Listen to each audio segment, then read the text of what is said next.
Salam sejahtera dalam kasih Tuhan Yesus Kristus, saudara yang diberkati oleh Tuhan. Pada kali ini firman Tuhan kita terambil dari kitab Kolose pasal 2 ayat 6 dan 7. Demikian firman Tuhan. Kepenuhan hidup dalam Kristus. Kamu telah menerima Kristus Yesus Tuhan kita, karena itu hendaklah hidupmu tetap di dalam Dia. Hendaklah kamu berakar di dalam Dia dan dibangun di atas Dia. Hendaklah kamu bertambah teguh dalam iman yang telah diajarkan kepadamu, dan hendaklah hatimu melimpah dengan syukur. Jemaat di Kolose tidak didirikan oleh Paulus secara langsung, tetapi oleh seorang yang bernama Epafras. Dia adalah rekan kerja Rasul Paulus yang bertobat dalam pelayanan Rasul Paulus. Suatu ketika Epafras mengunjungi Paulus yang sedang ditahan di Roma dalam masa penahanannya ketika dia naik banding kepada kaisar di Roma. Nah, dia ditahan di Roma dan Epafras mengunjungi Rasul Paulus di sana. Dan dalam kunjungannya itu dia menceritakan masalah-masalah yang terjadi di jemaat di Kolose. Salah satu masalah yang disampaikan kepada Paulus dia ceritakan yaitu adanya ajaran-ajaran yang berdasarkan filsafat-filsafat dunia dan ajaran-ajaran yang berasal dari roh-roh dunia ini yang tidak dibangun dalam iman Tuhan Yesus Kristus. Ini adalah suatu masalah yang harus diselesaikan. Ini sangat berbahaya bagi masa depan kerohanian jemaat yang ada di Kolose.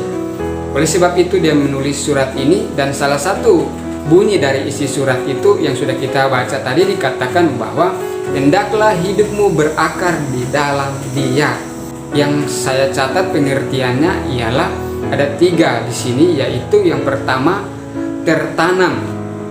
Nah, kalau dikatakan berakar, dia harus mencari tanah dan masuk ke dalamnya dan tertanam di situ. Ini adalah pengertian dari berakar, tertanam.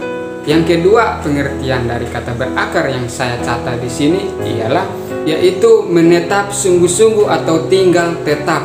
Artinya tinggal di suatu tempat, tidak kemana-mana, tinggal menetap di situ.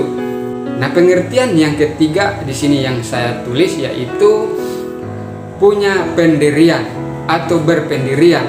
Artinya berakar di sini tidak mudah terpengaruh, tidak mudah tergoyahkan, punya pendirian, sekali di dalam Yesus tetap di dalam Yesus.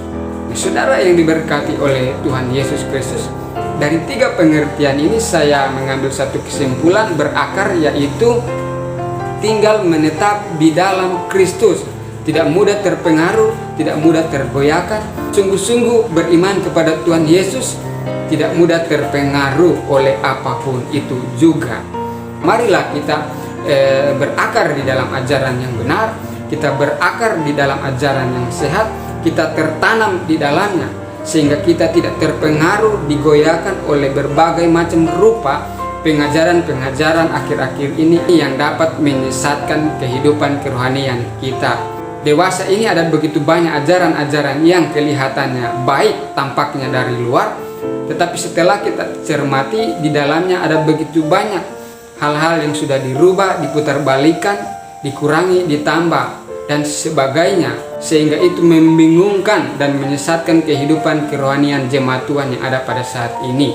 Marilah kita tetap di dalam ajaran yang sehat, tinggal tetap di dalamnya, kita berakar di dalam ajaran-ajaran yang sehat.